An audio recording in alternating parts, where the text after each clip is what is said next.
I guess Donnie's on his way home. They're going to keep Janet overnight. They're trying to get her blood pressure a little better, but both of them their surgeries went well, so hopefully we have good outcomes in both of those regards. So that's a good thing. Just to remind you, on Thursday night we have a cookout after services, and we want you to come. We want you to bring your mom and dads if they're not with you each night, and want you to do that. I've had 3 different people volunteer to do hot dog chili, so I think we're good on that, and I appreciate that. And ladies, are we still good on cookies? Yeah. We still good? Okay.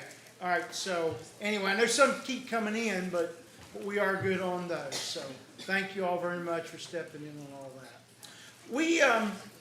We're making one adjustment to our banners that we're giving out, and that is that we're going to base the Boost Award on the previous night, and a couple reasons for that. The main one is, though, that we don't really have a good count until we have to get to class, and so we're awarding the banner before we go to class, and so the only good way to do that is to take our attendance in class. So doing that, the one that should have gotten it last night is the one that really did get it last night, and that is the 4- and 5-year-olds. And so they're our Boost Award winners for tonight, because they were really last night.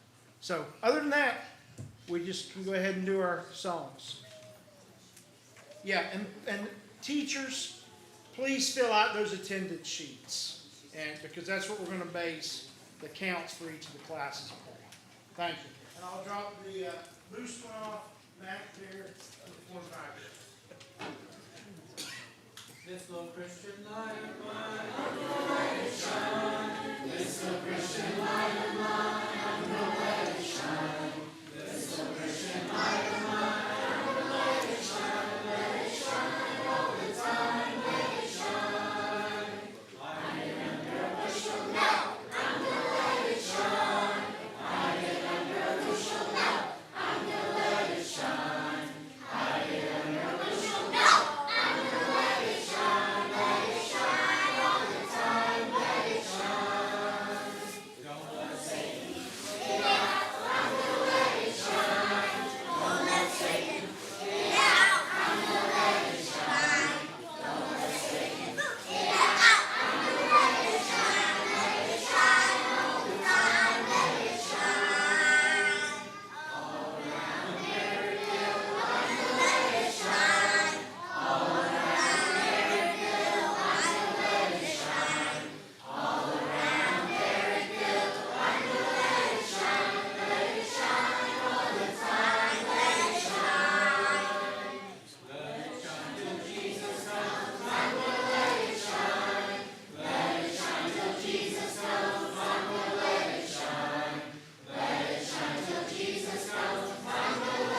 Very good.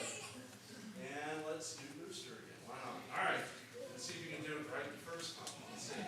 Well, at the very end, give me a very loud boost at the very end if you can, because we got 2 more nights still. There's Wednesday and Thursday. So let's do booster, booster. First time around. Booster, booster.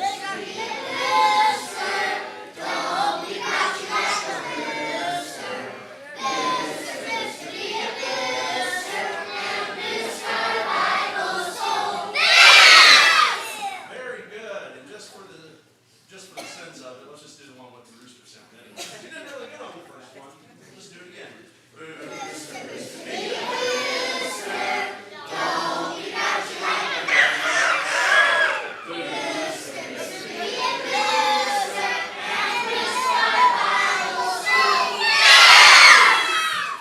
good. I have someone judging tonight for the Zeal Banner behind me. And I'll give away the details of who that judge is once we get through those songs. So this one you have a secret judge. That way you don't have to play up to that person. Let's do the hippo song. Everyone stand. In the beginning, God made the seas and the forest filled with trees. Made the mountains up so high. At the top He placed the sky. Fingerprints are everywhere, just to show how much He cares. In the middle of a box of fun, He made a hippo that weighs a ton. Hip, hip, hip, hippopotamus. Hip, hip, hooray, God made all of us. Hip, hip, hip, hippopotamus. Hip, hip, hooray, God made all of us. Very good. Stay standing. Now you can be seated. Okay. This is another one of those ones where I need your help, like the booster song, once we get to it. All right, let's see if we go.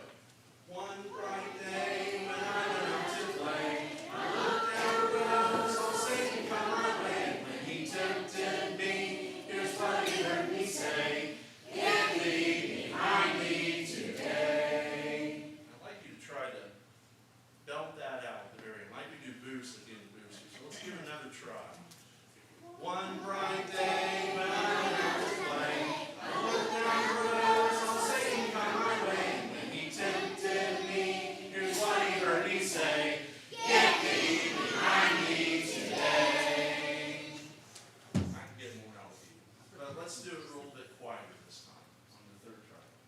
One bright day when I went out to play, I looked down the road, saw Satan come my way. When he tempted me, here's what he heard me say: "Get thee behind me today." Yeah, we got you a few more times. All right. I think I got my 5th song already. So this one I wanted to do graphics or so, but I would have just had to use emojis. If I get the song ever put up there, that's what I'm going to use probably for this. And of course, it's the Sea of Galilee. Okay. Everyone knows how this goes. If you've been here, you have the boat, you have the men, you have their hands, the nets, the fish. There's a coin, and then there's a face inside that fish. So we've got all 8 of those to do. The boat, the men, the hands, the net, the fish, the coin, and the face on the coin. Face on the coin. All right. I think you can do it. The Sea of Galilee. There's the Sea of Galilee. There's a sea. There's a sea. There's a Sea of Galilee. There was a boat on the Sea of Galilee. A boat on the Sea of Galilee. There's a boat. There's a boat. There's a boat on the Sea of Galilee. And there were men on the boat on the Sea of Galilee. There are men on the boat on the Sea of Galilee. There are men.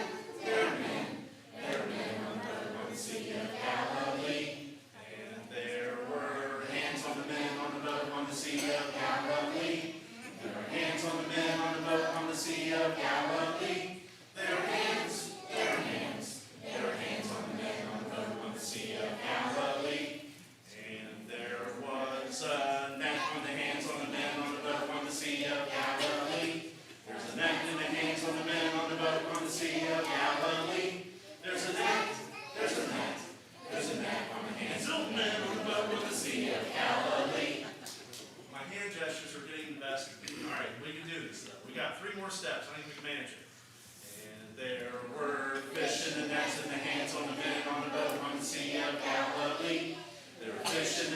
in the hands of the men on the boat on the Sea of Galilee. There's a fish, there's a fish, there's a fish in the nets in the hands of the men on the boat on the Sea of Galilee. Man, it's going to get me, I know it is. I'm going to keep trying. And there was a coin in the fish in the nets in the hands of the men on the boat on the Sea of Galilee. There's a coin in the fish in the nets in the hands of the men on the boat on the Sea of Galilee. There's a coin, there's a coin, there's a coin in the fish in the nets in the hands of the men on the boat on the Sea of Galilee. There was a face on the coin and the fish in the nets in the hands of the men on the boat on the Sea of Galilee. There's a face on the coin and the fish in the nets in the hands of the men on the boat on the Sea of Galilee. There's a face, there's a face, there's a face on the coin and the fish in the nets in the hands of the men on the boat on the Sea of Galilee. Very good. My voice was giving out on that one too. So, the secret judge is Sandy Van Horn. Who is the most enthusiastic? I think first and second graders were louder singing more. Here we go. First and second grade. You're going to have to take them down. Everyone else is going to have to work to take them down. Who's in the first and second? Well, I'll just bring you two. There you go. Good job tonight. And now, we're at the end of our song. Wait a minute. I forgot to try to allude to him here. Skipper Skip. His boat was still wrecked, so we need to check and see how he's doing. Of course, he needed a lighthouse, like he said, on Buffalo Creek to be able to find his way. Let's call for him now. All right. On 1, 2, 3, I want you to yell, Skipper Skip. 1, 2, 3. Ahoy! Sorry, I'm a little late. I was working on my boat still. It is in rough shape. But in between fixing my boat, I've been reading my captain's manual, which, once again, I realized I should have been doing before I became a captain last week. Anyways, they had this really great chapter on the things a captain should be. And one of the things they talked about, one of the rules, there are a couple of rules I'm going to share with you tonight, was the captain must go down with the ship. And that's what I did Sunday night as I sailed the mighty Buffalo Creek and I ran it aground. I went down with the ship. And that's about as far as I went. And once I got the water out of my shoes and I got to shore, I realized I was in Barrackville, and that's when I heard that PBS was happening. So I came to see you guys. There was another rule that was very important. Is that a captain must be a leader. Fierce, inspiring his men on the boat to listen to him, I guess. I didn't get that far in the chapter, I took a nap. But anyways, being a leader made me think about what we've been talking about. Standing out, right? If you're going to be a leader, you got to stand out. You got to make some hard decisions. Sometimes you got to be the kind of person that people have to look to, right? When they have questions, when they need help, huh? And that reminds me of our verse. Let your light so shine before men that they may see your good works. You don't have to repeat it after me. I'm just talking right now. It's okay. So, good works. If you want to be a leader, that's one of the good works you can do, right? We need leaders in all sorts of areas of life. Now, let me ask you, and you can all just yell, do you need to be a captain to be a leader? No! Does it help? Sometimes if you don't run your boat aground in Buffalo Creek. Can you be a leader at home? Yeah. Can you be a leader even if you're a kid? Yeah. Can you be a leader at school? Can you be a leader at the grocery store? Even when you're going down that sugary cereal aisle and you want to grab it all and put it in your cart, you can lead and say, no, I'm just going to go for the bran flakes this time. It's okay. So you can be a leader. You can lead and show good works, and people will see how good you are leading, and they'll glorify your God in heaven. So now, I'll lead you guys in reading the scripture, and then we'll sing it, okay? So I'm going to read it, so you guys read it with me, okay? Let your light so shine before men that they may see your good works and glorify your Father in heaven. Matthew 5:16. All right. Now some people remember things like me. We have a lot of sea shanties. And so let's sing. Let your light so shine before men so that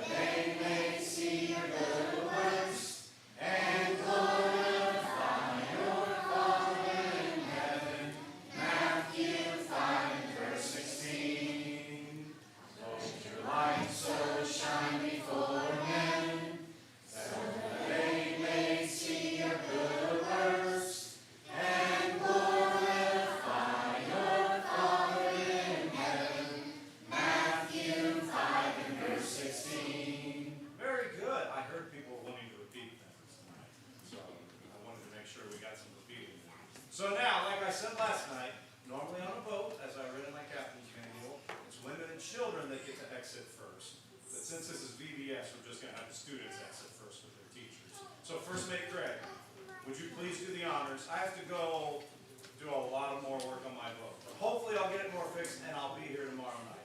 So see you later, everybody. Happy sailing. Aye, aye, Captain. All right, as we be dismissed for class, Kramer roll, 2s and 3s, 4s and 5s, and on will be dismissed to your classes as we sing boys and girls in your Bible class. Boys and girls in your Bible class, be very, very, very, very quiet. Boys and girls in your Bible class, be very, very, very, very quiet.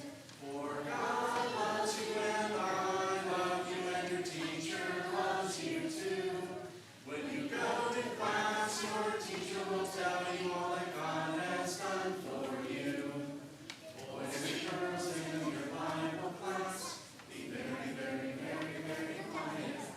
Boys and girls in your Bible class, be very, very, very, very quiet. For God loves you and I love you and your teacher loves you too. When you go to class, your teacher will tell you all that God has done for you. Boys and girls in your Bible class, be very, very,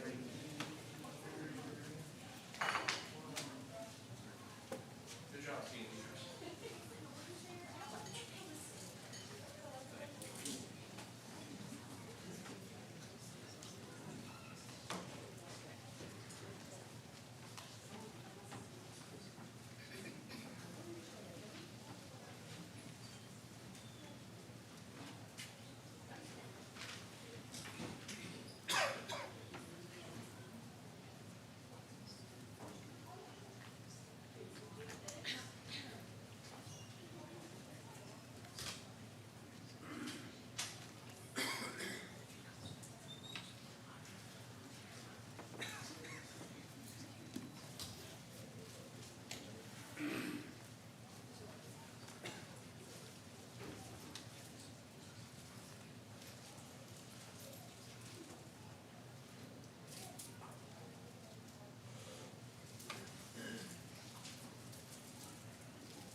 There we go.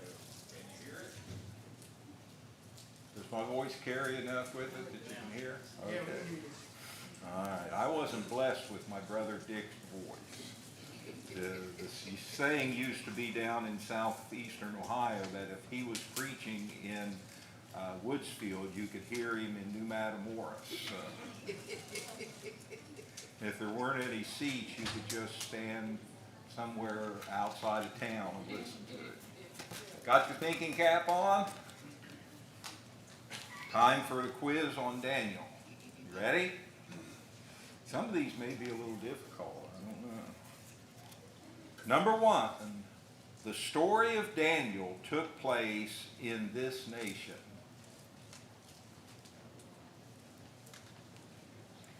Don't everybody shout it at once. Babylon. Babylon. Babylon, in the nation of Babylon. They had laid siege to Jerusalem, destroyed the city, and carried thousands of Jews off into Babylon. Number two, the king at the beginning of the book of Daniel is what king? Nebuchadnezzar. My Aunt Bess taught us when we were little kids to say, Nebuchadnezzar, king of the Jews. Spell that in 4 letters and I'll give you my shoes. Can you do that? T-H-A-T. That'll get it. Daniel was from which tribe of Israel?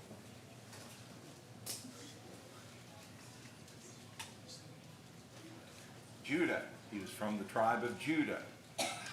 What drink did Daniel refuse? What drink did Daniel refuse? He wouldn't eat the king's bread, and he wouldn't eat or drink the king's. Come on, be brave. Wine. You guys were not nearly that quiet when we were playing you in football 40 years ago or so. How superior was Daniel and his 3 friends to other young men in Babylon. How superior? How many times better? Hmm? Yeah. 10 times more. He was, Daniel and Meshach and Abednego and Shadrach were considered 10 times better looking, stronger, and spiritual and smart than the natives of Babylon. The last king Daniel served under. Anyone want to guess? After Nebuchadnezzar and Belteshazzar, this one should be pretty easy. Cyrus. It was when Babylonia was conquered by the Persians, the Medes and Persians, and Cyrus was the king. Might tell you this, by the way. I didn't put this in a question because you deduce it from history. But according to the dates that we have about Babylon and Jerusalem falling to them, the exile and all of that sort of stuff, Daniel was a teenager when he was carried off into Babylon. And when he was thrown into the lion's den, he was probably about 85 years old. You often don't realize how much time you cover as you flip from one chapter to another. But I can think of a lot of things I might like to do at 85, including squirrel hunting, but I don't think that I want to go wrestle a lion. What event troubled Nebuchadnezzar until Daniel made it clear to him? What event troubled Nebuchadnezzar until Daniel made it clear to him? A dream. And that dream ended up pointing out to Nebuchadnezzar that he was going to rule for quite some time, but ultimately it would be the Lord and the kingdom of heaven that would come to power. Number 8. What did Nebuchadnezzar have erected at a town called Dura? A golden idol or a golden image, okay. What signaled that it was time to bow before the image? You knew you better bow when you heard what? Music. Music. Music was the cue. If you were walking along and all of a sudden you heard music, you were to drop down and pay homage to the golden image. Number 10. Who died when the 3, we used to call them Hebrew children, but they weren't children. They were probably around the same age as Daniel. Who died when the 3 were cast into the fiery furnace? Okay, the ones who pushed them in. The fire was so intense that God protected the Hebrews, but he allowed the men who threw it in to throw it up. Our lesson tonight is to deal with Daniel and the 3 Hebrew companions of his, Shadrach, Meshach, and Abednego. But to do that, the first thing I want to do is to stress to you, in theory, how important holiness is to God. If you have a Bible with you, if you use your cell phone to show it, that's fine. Turn to Ephesians chapter 4. Ephesians chapter 4. Now, I know that's a long ways from Daniel, but there's a purpose behind it, because there is holiness in theory and there is holiness in fact. And Paul gives us a glimpse of holiness in theory, what it means to be a truly holy person. Okay?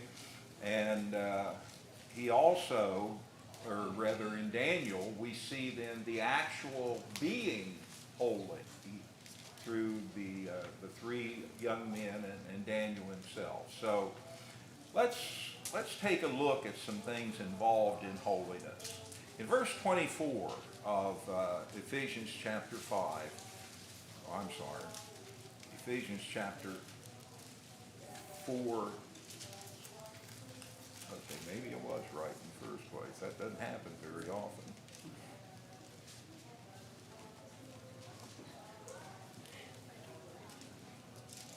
here.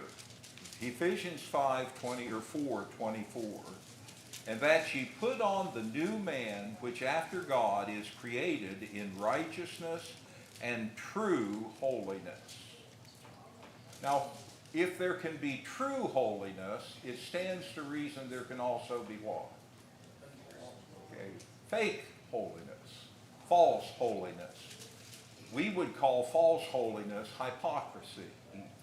True holiness is walking in step with God. The word holy implies primarily that you belong to God, that you are taken in for God to use.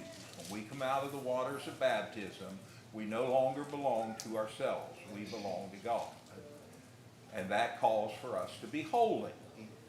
Now, what does it mean to be truly holy? Well, let me walk through Ephesians chapter 4 and the very early part of chapter 5. In verse 25, to be truly holy, you've got to put away lying and speak the truth. You cannot be holy and not be trusted. You earn trust, and you earn trust by, in scriptural terms, by holiness. You try to quit lying and to speak the truth to other people. The second thing in verses 26 and 27 is that he asks you to be truly holy in the sense of controlling your temper, controlling your anger. That's a big one right there, isn't it? I don't have much trouble losing my temper. I have trouble finding my temper. And when I find it, I wish I could lose it. But the fact of the matter is, it is involved in holiness. You're truly holy if you can work on and get to a point where you can control your temper. Now that's the part where he says, let not the sun go down on your wrath. But what he says also in that section about your anger is he says, don't give place to the devil. We are never more vulnerable to sinful behavior than when we're angry about something. If you're angry enough about something, you'll do or say things that you never dreamed you would do or say. And it's important for we who belong to God to control our anger. And the best way to do that is just to address it before it simmers too long. But it also requires two people to settle a spat. One person can't do it. Thirdly, in verse 28, he says, don't steal. Let him who stole steal no more. To be holy in the eyes of God, you need to be the kind of person who respects what belongs to others. In fact, he says what you really need to do is to get a job, an honorable job, work at that so you'll have money to help others who are in need.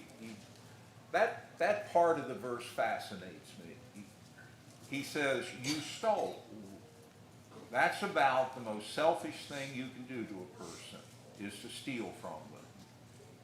But he says, what I'm telling you now as Christians is, you be truly holy in the eyes of God by not just not lying or not just not stealing, but by taking some of what you earn and giving it to people in need. Christianity turns some people almost upside down. It makes them totally different. I've mentioned my father to you. I mentioned to you that I baptized my dad the night after his 70th birthday. To the best of my knowledge, my dad lived as good a Christian life as you can live from that point on. And I always marveled at that because the dad I grew up with could cuss with the best of them. If he was angry, you wanted to know how far away his reach was from you. He loved to play poker. He loved to shoot pool for money. He loved to do a variety of different things that are the exact opposite of how Christians ought to behave.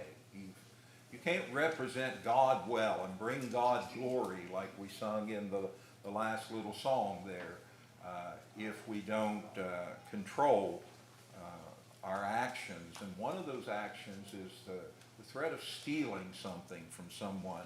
My dad could not do that.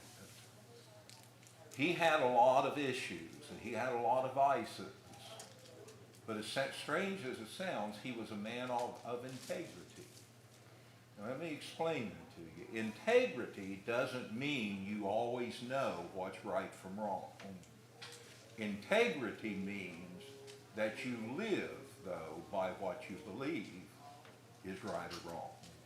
If you're the kind of person who can live like you believe, what the things that you believe in strongly, if you have the courage to live those out, you're a person of integrity.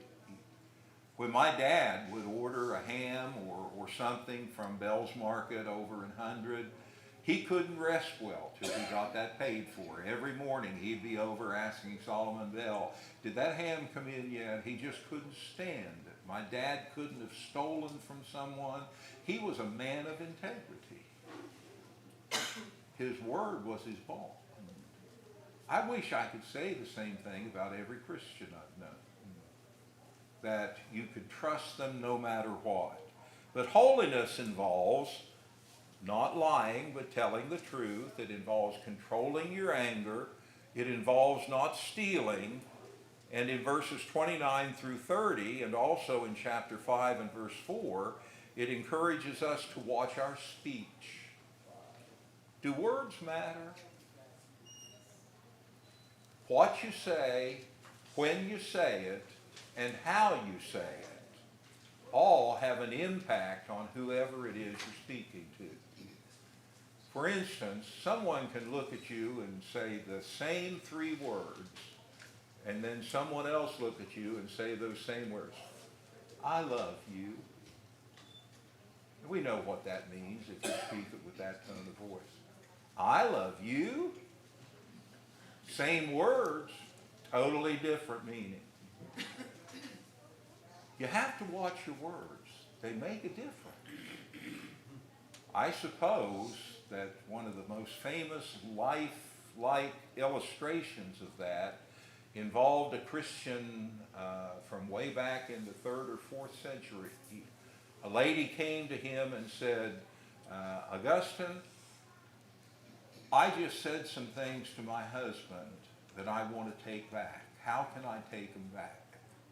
And he said, bring me a pillow and a knife. Scary from that point on, wasn't it? He brought him a pillow and a knife, and he took the knife and he ripped it through the pillow. It was a breezy night, and the feathers just flew everywhere. He said, now go and gather all of those feathers up and put them in the pillow. And she said, that would be impossible. And he said, well, sister, it's also impossible to take back words you've spoken. Whether it's what you said or how you said it or when you said it, it makes a tremendous difference. God didn't put, half a chapter of James chapter 3 in focus about the tongue for nothing. He wants us to understand how important it is, because we can really devastate people in that way. And I would include in that watching your speech gossip. Got to tell you a preacher's story, but it's true, because I know who was involved in it. Sandy does too. It involves Tom Miller. Tom Miller liked to squirrel hunt. Now, he's a lousy hunter. Okay? I took him one morning and he shot right at daylight. And I had moved about 50 yards from him. And I thought, well, that's awful early for squirrels to be running around. And a little bit later, that booger had shot a skunk. We had these, squirrel hunting with Tom was an adventure in and of itself. But he asked one of the men at Elkins, the Church of Christ at Elkins, one of their deacons, if he could go down to his farm and squirrel hunt one morning. And the fellow said, well, sure you can. Just, park out in front of the house and go on down over the hill and hunt. Well, he did. He got there really early. The fellow was a construction worker. He had to leave about 4:30 to get to work. And so Tom parked the car, went into the woods, and while he was in the woods, the car frosted over again like it usually will on cold autumn evenings and mornings. And a sister from the church drove by and saw that frosted over car parked in front of one of the deacon's wives, and she couldn't wait to get to Elkins and get her phone and start telling everybody the preacher spent the night with Denny Ware's wife. Needless to say, my dear friend Tom Miller had a few choice words for her. He called her up and said, I want you to call back every person you've talked to and tell them you were wrong. That would ruin a preacher's career. Those aren't innocent words. And neither are most of the words that get us in trouble. Depending on why we said them, when we said them, and what we actually said, it could be bad. But holiness works to control that, works to keep the speech under control. In chapter 4, verses 31 and 32, he talks about being forgiving. That those who are truly holy are a forgiving kind of people. And we know that's true, but he even takes it up another level in chapter 4, verses 31 and 32. He said, you forgive others as Christ forgives you. Boy, that throws a little extra importance to it, doesn't it? That shows a little extra weight to it. God wants us to be forgiving people. No one has ever shown greater forgiveness than God. And we need to work at, since we belong to him now, since we're striving to be truly holy, to be as forgiving as God was, to the best of our ability. In chapter 5, verses 5 through 7, he encourages Christians to keep pure, to be the kind of people you ought to be. And most of us know that standard. The question is, do we have enough integrity to live by it? Are we willing to live in a way that's consistent with what we know about right and wrong? If we do, we'll keep pure. Purity is becoming a lost virtue in our society. You don't have to watch TV or listen to radio very often. You can just go to the mall and hear teenage boys and girls use language my dad would have kicked you out of his bar for.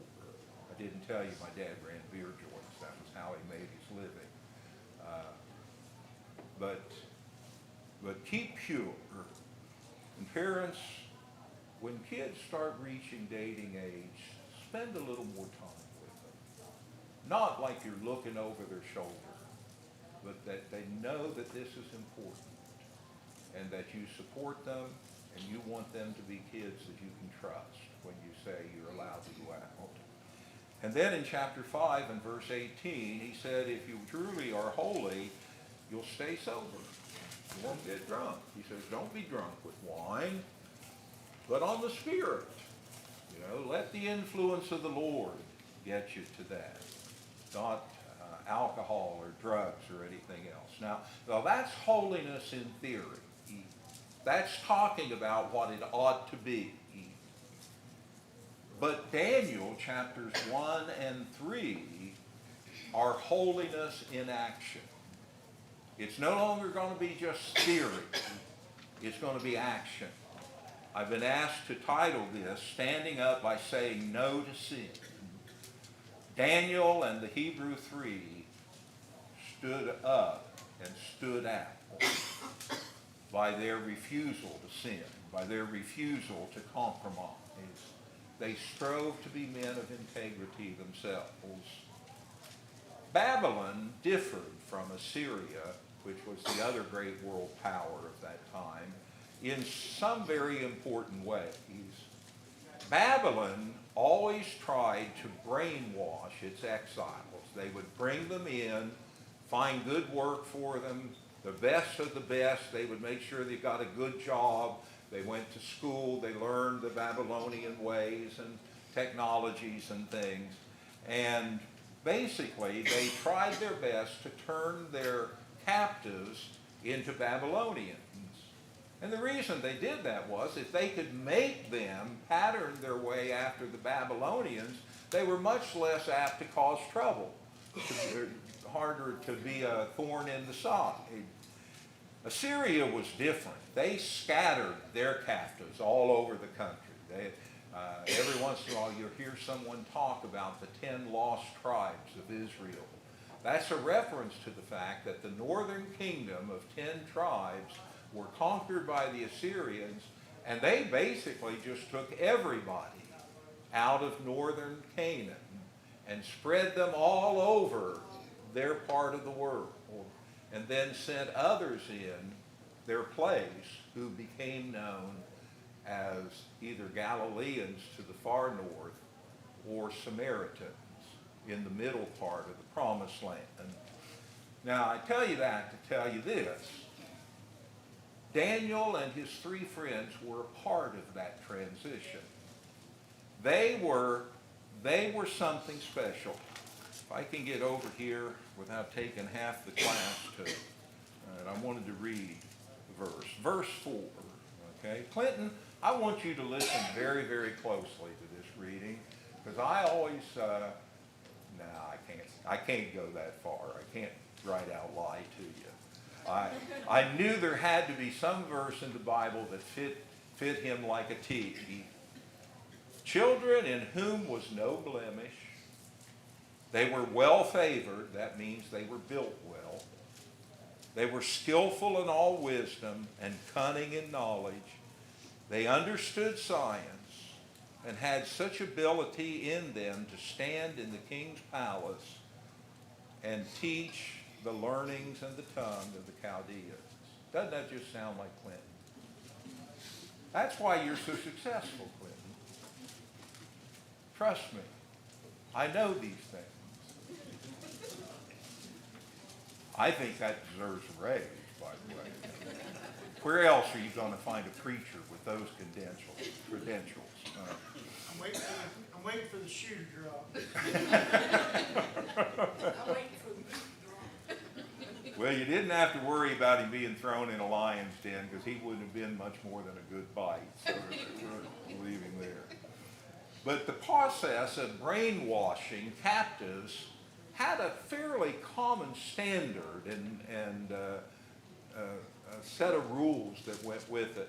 When the Babylonians conquered a people, they didn't bring tens and tens of thousands over like the Assyrians did. They tried to leave as many of the citizens of southern Judah, of Jerusalem, there, and they just brought home the best. They would bring home the outstanding students, they would bring home the outstanding political leaders, they would bring home the best of the best of the best, because they wanted to make Babylonians out of them. And so, to do that, they had to get them to almost eat, sleep, and drink Babylon. So their brainwashing involved, first of all, changing their dress, so that they no longer looked like the Israelites walking around, but they had Babylonian garb. They dressed more like the Babylonians, so they would fit in, and people would come up and talk with them or see them and just assume that they were, from Babylon because of how they were dressed. The second thing was they had to eat Babylonian food. Now, there's a big discussion about that in the first couple chapters of Daniel, but the real root behind it is most Babylonian food and drink had been at one time or another dedicated to or offered as a sacrifice to the false gods. So a true Israelite could not bring himself to eat the food and the drink of the Babylonians. The only trouble was if you didn't, you and your trainer could get killed. You could be put to death. This was a big deal. And when Daniel and the others decided they were not going to eat the meat the king gave them, they were not going to drink the wine the king gave them, they were putting their life on the line to stand up for their beliefs. They believe that God and God alone should be worshiped. And so they already are in conflict. The third thing they did was make the Jewish people they would bring in attend their schools. You will influence more minds at a bad school than you will almost anywhere else. My wife was a school teacher for over 20 years, and she taught kindergarten, and she told me some horror stories. And they just looked at a new curriculum where her best friend still teaches, and the last half of the study line is woke in nature. And there's going to be a brouhaha over in the Caldwell area of Ohio over this, because a lot of the teachers don't want it taught and don't want to have to teach it, and a lot of the students don't really know what they're getting into. They don't know. But you send them to your schools, and pretty soon they start thinking like you think. They start seeing things the way you see them. That's the way education works. You set an example, you teach basics, and they're studied and learned and adapted into your life. And the fourth thing was they changed their names. They changed their names so that they would be addressed by Babylonian terms wherever they were in Babylon. And most of those names were going to be rooted in the name of one of their gods.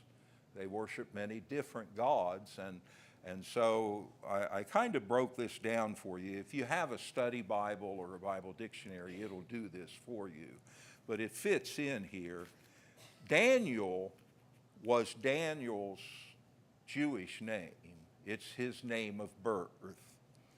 His name meant God is my judge. And God here was Jehovah, Yahweh, okay? When he got to Babylon, they changed his name to Belteshazzar. Belteshazzar means Bel will protect. Bel was one of the idol gods. And they gave Daniel a name that meant Bel, this god, would protect him. Now, Hananiah had a name that meant God is gracious. Jehovah is good to us. He had his name changed to Shadrach, and that meant inspiration of the sun. The Babylonians worshiped the sun and many of the heavenly bodies. In fact, the wise men we read about in the New Testament probably came from over in this area. They were astrologers. They studied not so much for religious, but for the black arts, the magic end of that sort of thing. Another of his friends was Mishael, and his name in Hebrew meant God is without equal. They changed his name to Meshach, which means belonging to Aku. Aku was another of the gods the Babylonians worshipped. And the last of the companions of Daniel, Azariah, had a Jewish name that meant the Lord is my helper. His was changed to Abednego, which meant in Babylonian, servant of Nego, who was another of their gods. Now, I ought to tell you that in all fairness, I changed one of them's name too. My Aunt Bess used to set my two brothers and I down on the chairs in the kitchen table, and we would study the Bible together for about an hour every night. As far back as I can remember, we did that. And one of the things we had to do was learn lists. We had to learn the Ten Commandments, we had to learn the Apostles, we had to learn the Beatitudes, all of those kind of lists you find in the Bible. The only problem was I couldn't talk plain. In fact, if you would have heard me back then, the last thing in the world you'd think I would be doing today is speaking in public. Every time Santa Claus's time came around, I called him Kissy Claus. And when I had to say who were thrown into the fiery furnace, I always said, Shadrach, Meshach, and to bed we go. Which was my Aunt Bess's cue usually that maybe it was time to shut down Bible study for the night. But at any rate, this was just part of the process that the Babylonians used to try to win Daniel and them over to Babylonian custom. They wanted to make Babylonians out of them. And they probably did with a lot of the young men they brought. But they didn't with Shadrach, Meshach, Abednego, and Daniel, because they were men of integrity. They were holy men who put their commitment to God above and beyond all other things in their lives. And that they didn't do that in safety. They did it under constant threat of death. If they had not been so exceptional, if God had not protected them and by His providence keep them so secure, they wouldn't have survived the first 10 days. It would have been over. So what is holiness? What is morality? It's what God tells us is right and wrong. That's the theory in it. But it is also how we deal with truth, how we deal with morality. It's one thing to claim it. It's another thing to be it. You can't be holy and steal. You can't be holy and lie. You can't be holy and rob someone. You just can't do those things if you want to be one of God's chosen people. Now, Daniel stood out for morality. He refused to eat or drink the king's food and wine. And he absolutely said, no, I won't do it. His trainer went and tried to find ways to get him excused or whatever, but no matter what he tried, he would not eat that food and he would not drink that wine. And probably, first of all, because it had been used in worship to idols. And no Israelite could do that, not and be at peace with God. But secondly, wine clouds your thinking. It's like any alcoholic beverage. It tends, if you drink, I don't want to even say in excess, because you don't have to drink with wine in too much excess. It clouds your thinking. It keeps you from making the kind of wise decisions because you let your guard down. I think it interesting that when Lot's wives, or Lot's daughters, decided that they couldn't let their father go childless, got him drunk, and then had children by their father. Those girls would probably have never done that under other circumstances. Lot would have never given in to that. But he was drunk. He was under the influence of wine. And he did what, under other conditions, he wouldn't do. He also interpreted dreams for the Babylonians, even under the pressure of the king's displeasure. You know, if you're going to interpret a dream for someone, you better know what the dream says and a pretty good idea of what it means, because what if the king doesn't like that dream? What if the king says, you're out of here, or I'll find someone else? There's always been in every generation a huge group of people who look for people to tell them what they want to hear. You'll find it in church. There will be people who try to tell you what you ought to believe. Now, part of that's legitimate. We call it evangelism. But part of it is not. Part of it is sometimes people building their own beliefs and turning their backs on what the Bible literally teaches. But as Daniel put his holiness on display, it was in refusing to eat or drink. It was in going ahead and trying to interpret the dreams of Nebuchadnezzar, even if it meant that he would be very upset with them. And later in the narrative, he refused to hold back praying in the direction of Israel or Jerusalem when the king's edict said you couldn't bow and pray to any god other than the gods of the Babylonians. Daniel said, I'm not having anything to do with that.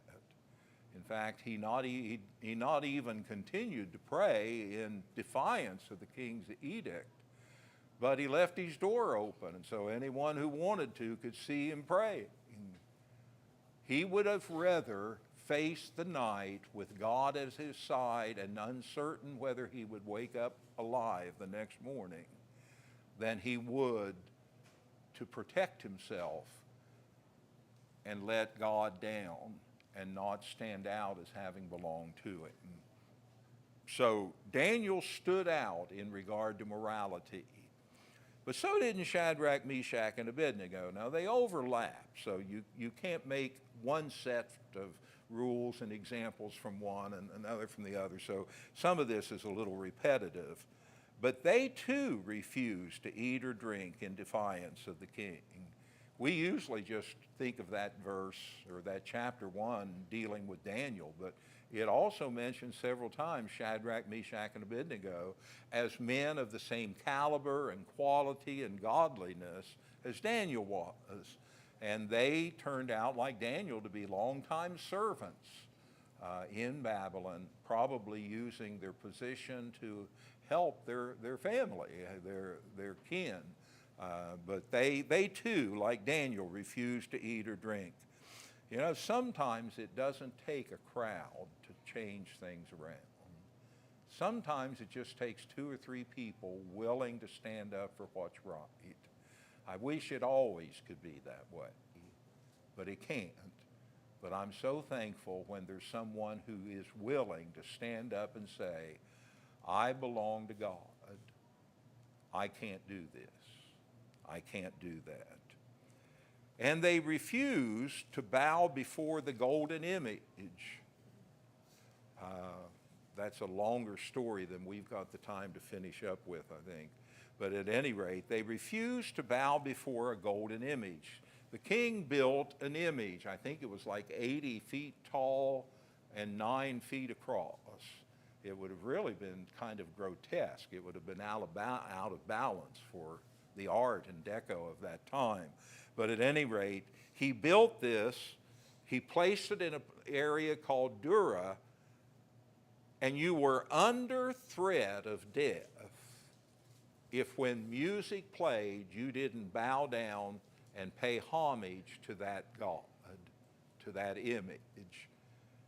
The boys knew that. They knew that if they didn't bow, sooner or later they'd get caught. Sooner or later, they would end up, put to death for not doing what the king's rule said to do. But they said, it doesn't matter to us. We don't care what happens to us. We're going to listen to God.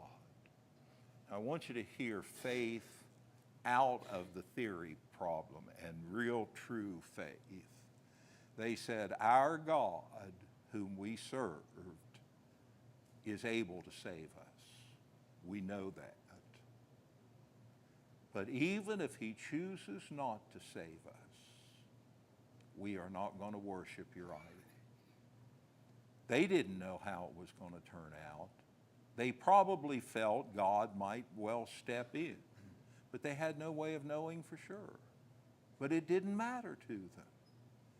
When right is right, and it's on the line, it doesn't matter what people might do to you if you hold on to it. You've still got to hold on to it. Who knows what the world's going to be like in another 30 or 50 years? I worry for my grandchildren and great-grandchildren. But I hope they'll be willing to stand up for what they believe in. And I hope what they believe in is what God wants them to believe in and wants them to be. Last part, the application. You always need an application. There's nothing more worthless than a sermon without an application. Okay? Matthew chapter 5, verses 14 through 16. Sermon on the Mount. Early in the Sermon on the Mount, he's just spoken the Beatitudes, talked to them about being the salt of the earth, and now he talks to them about being the light of the world. And these are probably thousands of men and women who are there listening to Jesus, hanging on every word. And Jesus stands up before them and says, "You are the light of the world." God depends on us for some things. God is not going to reach down himself and turn things around, but he can use us to do that. We are the light of the world. A city set on a hill cannot be hid. You don't put it under a blanket or a basket. You let it out so everybody can have the light. And he then continues to tell them, since they are the light of the world, they need to let their good works shine and bring glory to God. That's the story of Daniel. That's the story of Shadrach, Meshach, and Abednego. They decided to do right, to live like they belonged to God, because they did. And there wasn't any threat, there wasn't any caution, there wasn't any exception to them as to what they would or wouldn't do. They would do what God said. That's standing out for morality, for what's right and good. In 2 Peter chapter 1 and verse 4, we are told that we are, depending on the translation you use, we are partakers of the divine nature. Or some translations render it, we have divine propensities. I kind of like the partaker of the divine nature better because it's an easier word. I had a grade school teacher one time that said there's no need to impress people by saying, "Row, row, row your boat gently down the stream, merrily, merrily, merrily, merrily, life is but a dream." And instead of singing it that way, say, "Propel, propel, propel your craft swiftly down the liquid solution. Ecstatically, ecstatically, ecstatically, ecstatically, existence is but an illusion." I'll go with the row, row, row your boat. Certain things should stand out in us as holy people, as God's own possession, that bring glory to him, that let people see that not only are we with God, but that God is with us. And those are usually life decisions.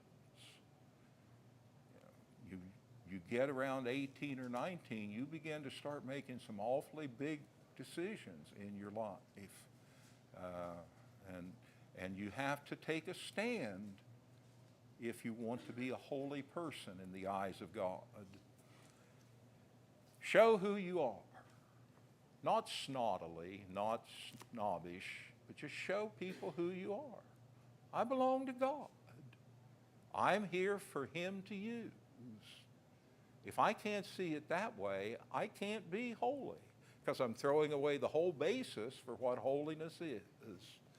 And finally, in 1 Peter 3 and verse 15, we are taught to be ready and willing to speak up for truth.